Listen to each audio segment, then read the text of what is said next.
So Ted and John, this is the most informative trip I've ever taken, and that's saying a lot. Why are 18 senators here? Because it's the biggest issue facing the country in many ways right now. So what have I learned? They knew. If the Trump administration had been told something and they did the opposite and it blew up in their face, everybody would be asking the Trump administration, what did you know and when did you know it? So I'm going to help you here with your reporting. Mr. Hastings, who's a two-star Border Patrol leader, told us that he briefed transition members of the Biden administration as to what would happen if you do away with the Remain in Mexico policy. He told us they briefed the Biden administration what would happen if you changed the Title 42 laws to allow unaccompanied children to come here and not be sent back home. Everything they said would happen happened. So if you don't do it, I'm going to do it. I'm going to find out who he talked to and memorialize that conversation and hold them accountable, because they knew, and when they say this is Trump problem, they're lying. This is a problem of their own making. What else have I learned? That Joe Biden, the president, made the problem worse yesterday. This was a nightmare press conference.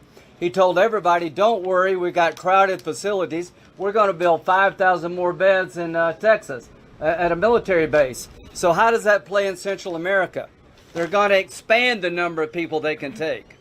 He said when a child has a phone number on their wrist, we're going to call the family member and unite that family. This is uniting illegal immigration. So the last thing I learned is that we're complicit as a nation in human trafficking. What did we learn last night?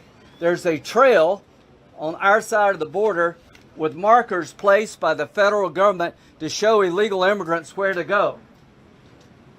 That we're transporting people who pay to get here the last mile with your taxpayer dollar. It's costing about $800 a day per child.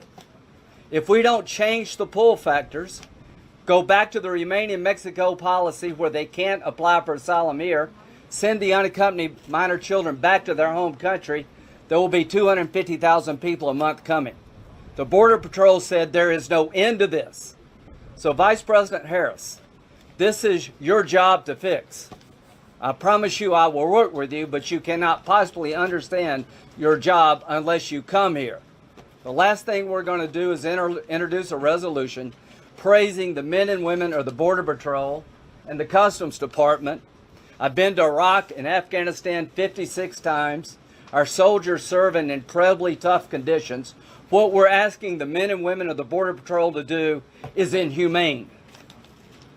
They have to deal with things that I don't know how they make it through the day. I don't know how their families stay together.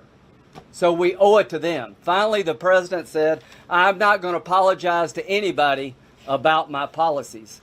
Mr. President, you need to apologize to those whose job it is to secure the country for making their job impossible. And most importantly, you need to change.